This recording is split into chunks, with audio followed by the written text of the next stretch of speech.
আজকে আমি আপনাদের সাথে কচুর ৩ পদের রেসিপি একসাথে শেয়ার করব।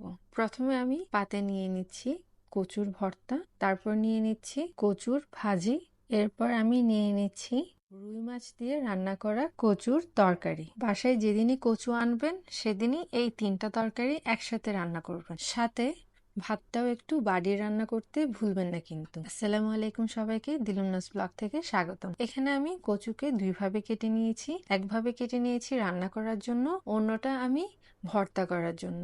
কচুটা আমি সিদ্ধ করে নিয়েছি, তারপর ব্লেন্ডারে কচুগুলো রেখে দিয়েছি। কিছু সরিষা আমি গরম পানিতে আগে থেকে ভিজিয়ে রেখেছি, যেটা এখন দিয়ে দিচ্ছি। তারপর দিয়ে দিয়েছি কোরানো নারকেল, একটা টমেটো যেটা আমি বিচি ছড়িয়ে নিয়েছি, তারপর দিয়ে দিয়েছি কয়েক কোয়া রসুন, তারপর দিয়ে দিচ্ছি কয়েকটা কাঁচামরিচ, সাথে দিয়ে দিচ্ছি কিছু ধনেপাতাও। সবকিছু ব্লেন্ডারে ভালোভাবে ব্লেন্ড করে এখন দিয়ে দিচ্ছি লবণ আর সরষের তেল। ব্যাস, আমাদের এই কচুর ভর্তা রান্না শেষ। এখন কচুর ভাজি রান্না করার পালা।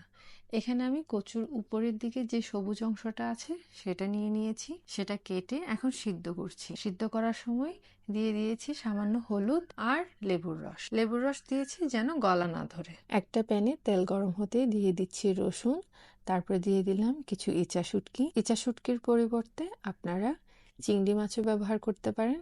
তারপর দিয়ে দিলাম পেঁয়াজ। পেঁয়াজটা একটু নরম হতে দিয়ে দিচ্ছি টমেটো, তারপরে দিয়ে দিলাম কাঁচামরিচ, সামান্য একটু পানি দিলাম। তারপরে দিয়ে দিচ্ছি আধা চা চামচের মতো জিরে গুঁড়ো, 1 চা চামচের মতো লাল মরিচ গুঁড়ো, আধা চা চামচের মতো হলুদ গুঁড়ো আর লবণ। একটু পানি দিয়ে মশলাটা কষিয়ে নিব। মশলাটা কষে গেলে দিয়ে দিচ্ছি কচুর সবুজ অংশটা, যেটা আমরা প্রথম দিকে সিদ্ধ করে রেখেছি। সিদ্ধ করার পরে আমি পানি একটু চেপে নিয়েছি। তারপর কি, রান্না শেষ। এটা একটু রান্না করে নেব 7-8 মিনিটের মতো। এরপর আমি আমাদের থার্ড রান্নার জন্য এখানে নিয়ে নিয়েছি কিছু রুই মাছ। রুই মাছটা আমি সামান্য লবণ, লাল মরিচ আর হলুদ দিয়ে কিছুক্ষণের জন্য ম্যারিনেট করে রেখেছি। এখন তেলের মধ্যে ভেজে নিচ্ছি হালকা করে, খুব বেশি কড়া ভাজবো না। আমার মাছগুলো ভাজা হয়ে গিয়েছে। এখন আরেকটা প্যানে আমি তেল গরম হতে দিয়ে দিচ্ছি পেঁয়াজ। পেঁয়াজটা একটু নরম হলেই দিয়ে দিচ্ছি 1 চা চামচের মতো আদা বাটা আর রসুন বাটা। তারপরে দিয়ে দিচ্ছি খানিকটা টমেটো। টমেটো এখানে আমি একটার মতো ব্যবহার করেছি।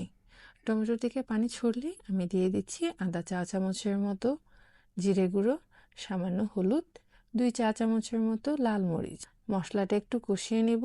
দিয়ে দিচ্ছি সামান্য লবণ, সামান্য একটু পানি ব্যবহার করছি। ঝাল আর একটু বাড়ানোর জন্য আমি এখানে কিছু কাঁচামরিচ কুচিও দিয়ে দিয়েছি। এটা অবশ্যই আপনাদের ইচ্ছার উপর ডিপেন্ড করে। মশলাটা কষে গেলে আমি এখানে দিয়ে দিচ্ছি কচুগুলো, যেগুলো আমি প্রথম দিকে কেটে রেখেছি। প্রথম দিকে আমি কিছুটা সময় মশলার সাথেই কষিয়ে নিব, এক্সট্রা কোনো পানি দিচ্ছি না। এরপর আমি ঢাকনা দিয়ে ঢেকে রেখেছি প্রায় 2 মিনিটের মতো। 2 মিনিট হয়ে আসলে আমি মাঝখানে পানি দিয়েছি, কচুটা যেন সিদ্ধ হয়ে যেতে পারে। কচুটা সিদ্ধ হতে আমার প্রায় 8 থেকে 10 মিনিটের মতো সময় লেগেছিল। কচুটা সিদ্ধ হয়ে আসতে আমি এখানে দিয়ে দিব মাছগুলো। মাছটা দেওয়ার পর আমি প্রায় 10 থেকে 12 মিনিটের মতো রান্না করেছি। দেখুন, আমি এখানে একদম ঝোল রাখিনি, আজকে একটু বসা বসা করে রান্না করার জন্য। এরপর দিয়ে দিচ্ছি ধনেপাতা। ব্যাস, 3টা রান্নায় শেষ।